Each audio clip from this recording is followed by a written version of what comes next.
I see every day people with this mentality that the world owes them something. The simple answer here is that you need to work harder and faster. There's really nothing else. Life is a series of choices. At that moment, that choice was, quite honestly, hard work.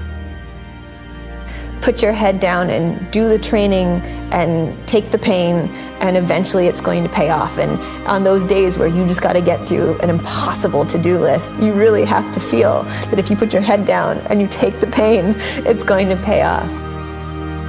And since I'm going to do this, I'm going to harness my will. And I'm not going to let anything stop me. I deserve this. Hard work is the most precious asset you have. You know, while the other guy's sleeping, I'm working. While the other guy's eating, I'm working. But it don't work if you don't work. I found that nothing in life is worthwhile unless you take risks. Nothing. There is no in between. You're either growing or you are decaying. If you want something, you have got to be relentless. This is a winner's quality. You have that quality within you. When you're hungry, you don't care about the facts. You don't care about the odds. If you want to be an anomaly, you've got to act like one. Why are you only giving 50%? What's wrong with you?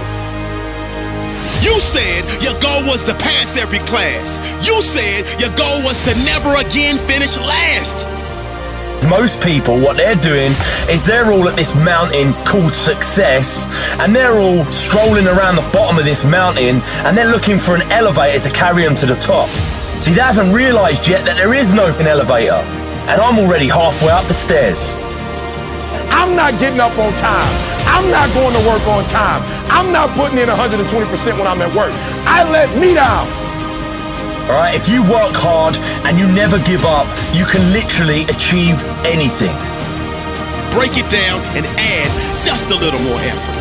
Add just a little more focus. Add just a little more time management. Add just a little more patience. Add just a little more studying. Add just a little more listening. Add just a little more discipline. To get something you never had, you have to do something you never did.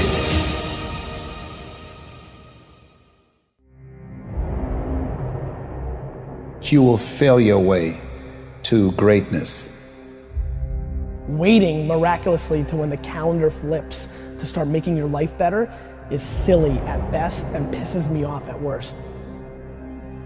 It is your life. Nobody else can tell you what's best for you, and only you will have to deal with the consequences. As you go through the challenges of life and you look at it and embrace whatever comes to you, don't run from it. Step toward it. Don't try and duck it like most people do. See, most people want it easy.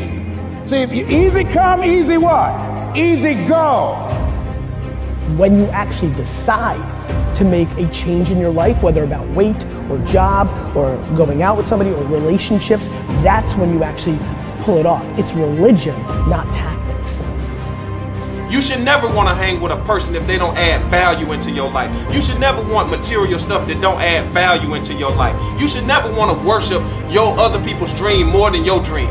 This means you gotta work. This means you have to grind. You gotta grind when you do not feel like it. And this in all areas in life. School, sports, your religion. Consistency is the tunnel to greatness. There are few people who have decided within themselves, I'm going to make it. Some people aren't waiting to be cut. Some people are moving on their own because they feel within themselves, I've got what it takes to make it. If you're growing up with nothing and you're growing up without, I want you to look in the mirror and I want you to say these words. I want you to say that I am royalty. I speak into existence that you will understand that you are a billionaire. I changed my name to billionaire when I was broke. You'll always be what you decide to be.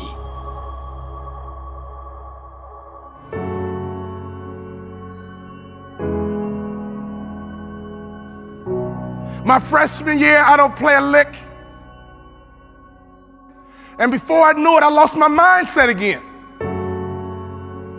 And I began to recalibrate. You know, everybody doesn't play in the NBA. I'll graduate in 4 years. You know what, I just go get a good job. It's okay, it's okay. And at the end of my freshman year, my daddy called me on the phone. He asked me a question. He said, son, you're not playing, why not? Politics, Dad. It's political. My father asked me a question. He says, how did your coach get paid, son? I said, Dad, he gets paid to win. He says, okay, son, if your coach gets paid to win, won't he play the players to give him the best chance to win? He said, son, you got recruited, you took all your visits, you chose Minnesota. You took your time and you chose Minnesota. You told me that you're gonna turn that program around. You told me you're gonna graduate in 4 years. You told me you're gonna make more money in business than you did in sports. One of the core values of our training and development called family was accountability. That was a core value of that training and development organization called the Bond Family, accountability. He said, so go back and do what you said you're gonna do. My father reminded me of what I said I was gonna do. I went back to my coach's office. I said, Coach, what do I need to do to play in the NBA? He looked confused. This is what I told him. I'm gonna become somebody different. What do I need to do to play in the NBA? I'm taking this thing to the next level. We about to rise up. So for you to be passionate, your logic and your emotions need to be intertwined. See, some of you guys have the intellect and some of you guys have the passion, but you have to have both to be successful in this business. Sharks are hunters and predators. They never stop swimming. In fact, if a shark stops swimming, it will die. If a shark goes backwards, it will die. Think like a shark, act like a shark, and behave like a shark. Can I ask you a question right now? Can I ask you a real question? Not your neighbor, I'm talking to you. What kind of student are you right now in life? You're in charge of your promotion. If you do 5 million and want to get to 10, you're in charge. In order for you to rise up, you better take your game to the next level. Your mindset needs to go to the next level. Your information needs to go to the next level. Your relationships need to go to the next level. Take your money and get information and access, and you will get good habits and good rituals, and you will go to the next level. Coach, what do I need to do to play in the NBA? He said, you can't run, you can't jump, you can't dribble, you can't shoot, and you can't rebound, son. Next year, I'll be your most improved player. I'm going to think, I'm going to execute, and I'm going to win. I'm going to think, I'm going to execute, and I'm going to win. I'm going to execute what I've been trained to do. I'm connected to a shark. I'm connected to the greatest training organization in the world, and when I get home, I'm going to become somebody different. What do I need to do? You need to have an honest self-assessment about what your weaknesses are. And that's how you get to the next level. My sophomore year rolls around. We go all the way to the Sweet 16, and I'm the top 6 man in the country. I go back to my coach. What do I need to do to play in the NBA? The list got shorter. The next year, we went all the way to the Elite 8. We were one shot away from the Final Four, and I was the top 6 man in the country. I carved out a niche. And that's what impact players do. They make their community better. They make their city better. They make their town better. They make realtors better. Be an impact player, and anyone in your life, if they need a shark, you become their shark. All I had to do was have one good year, and I walked right into the NBA. My senior year, everything lines up. But the first game of my senior year, I break my foot. I come back in 6 weeks and I break my foot a second time. In my mind, my college career was over and my NBA dreams were dead. I averaged 7 points a game. I got offered a $75,000 job because one of our season ticket holders liked me. Right before I took the job, my daddy called me on the phone. He would always ask the right questions at the right time. He said, you had a tough year, son, what's next? I said, Daddy, I'm gonna be a hospital administrator, $75,000 job. He said, not bad, son, but can I ask you a question? Do you believe you're an NBA player?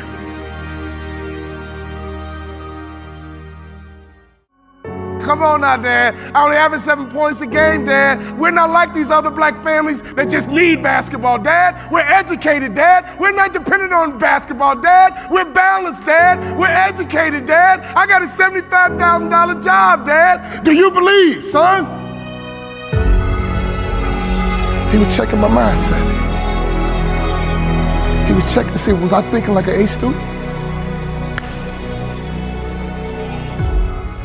Or was I falling back into that C mindset? Do you believe you're an NBA player?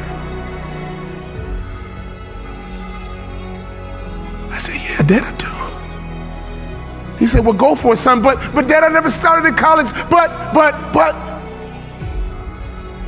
My father said, you told me, son, that you're gonna turn that program around and you did it from the bench, son. You told me you're gonna graduate in 4 years, son. The average student graduates in 5. I'm proud of you. But you told me that you're gonna play in the NBA. And you told me you're gonna make more money in business than you did in sports. Do you believe you're an NBA ball player?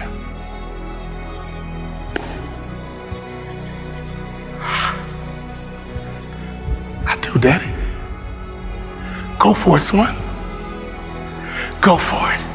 I go back to my coach's office and I said, Coach, what do I need to do to play in the NBA? He teared up. I teared up. He said, I'll be honest with you, son. When I recruited you, I heard you was a mama's boy. But you're not. In fact, you're one of the toughest players I've ever had. I'm a Hall of Fame motivational speaker. I go all over the world running my mouth. But he gave me the greatest compliment I've ever received. He said, you're just like your daddy.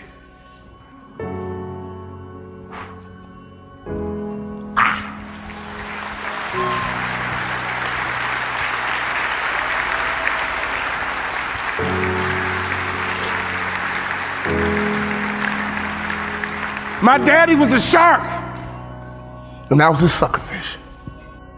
But that moment was my opportunity to turn into a shark myself. If you hang around sharks long enough, it will transform your mindset, and I promise you, you will be like a shark. You will think like a shark. And you can't go backwards, and if you stop swimming, you will die. Brian Buffini, he can't go backwards, and if he stops swimming, he will die. So ladies and gentlemen, you're connected to the right shark. All you need to do is be a good suckerfish. Success is all around you. Just pay attention. Every time you leave a business meeting, consciously and subconsciously, that person is debriefing you. Are you likable? Do you brighten up a room when you enter, or do you brighten up a room when you leave? Are you good with people? And don't you ever be a Sarah parasite, which means don't you ever come to this conference and go back home and do nothing. And then claim, oh, well, I tried and it didn't work. No.